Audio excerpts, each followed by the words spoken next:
Yes, so continuing with the lesson, the heavenly parasol, we learned in the 13th paragraph that the barbarian starts begging Meghavahana when he stops him to kill the man. So we also learned that why he begs, because his son was on the deathbed. So look into the 14th paragraph now. The king glanced towards a bundle on the temple porch and presumed it to be the sacrificed boy. His heart was torn with confusion and compassion.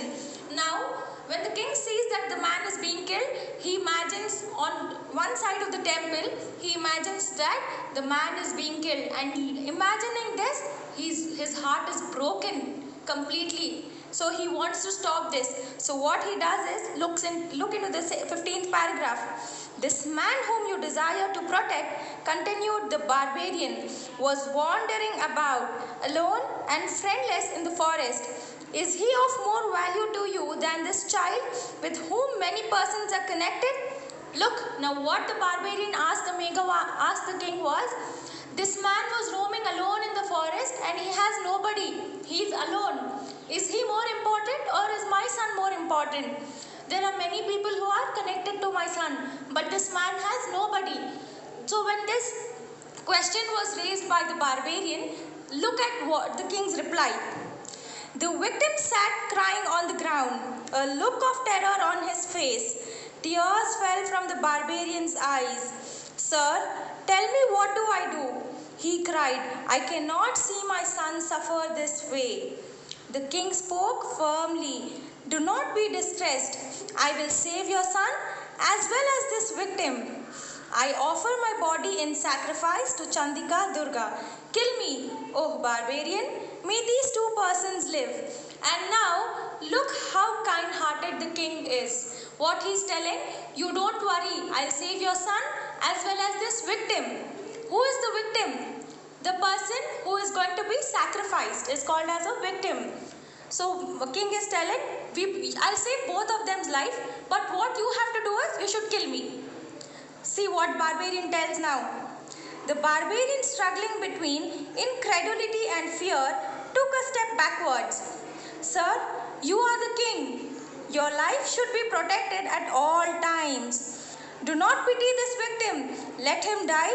His life is of no significance. Look how cruel the barbarian is. What he's telling is, you're the king and everybody should protect your life.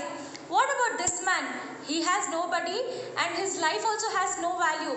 But life is precious. Always remember that. The king shook his head impatiently.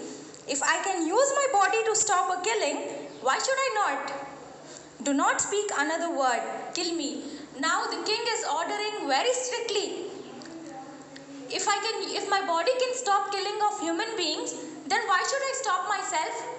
Don't utter a single word also. Just do what I say. The king is telling barbarian that, kill me.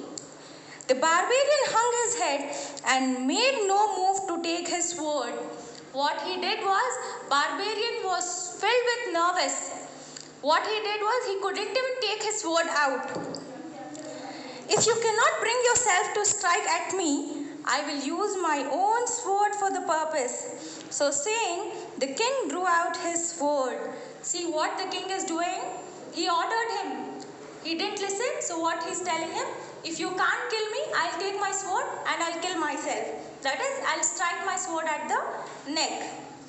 The barbarian and the victim watched in horror. As Meghavahana was about to strike himself, his head was covered with divine flowers of exquisite color and perfume, and someone held back his arm.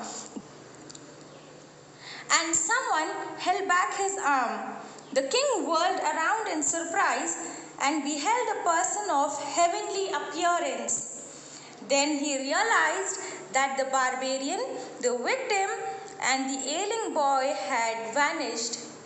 Okay, now, what do you get to know from this paragraph?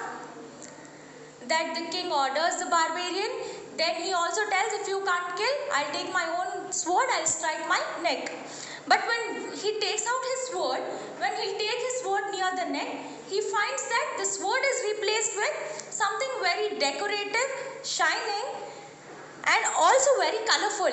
What can that be? That is nothing but the parasol.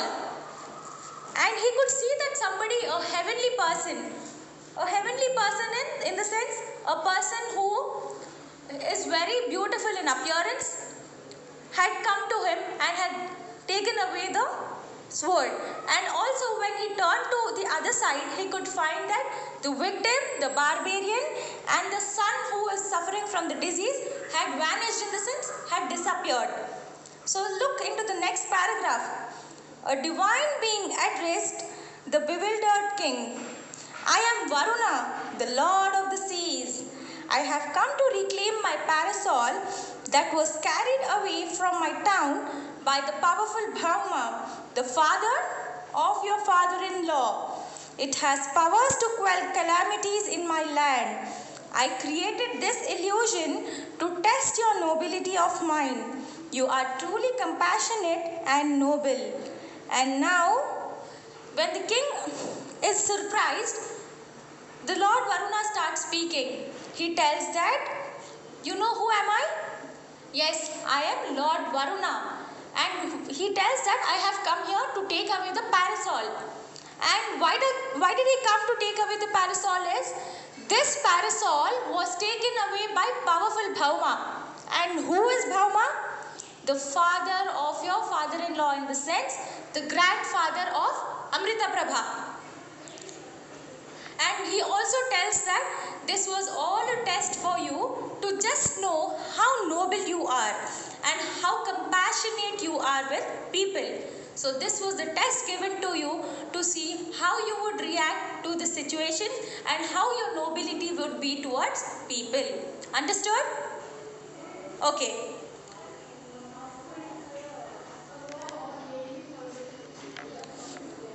Look into the paragraph 23. Meghavahana bowed before the divine being and returned the parasol reverently to him. Then he asked hesitantly, O Lord, encouraged by your praise, I wish to ask for a boon.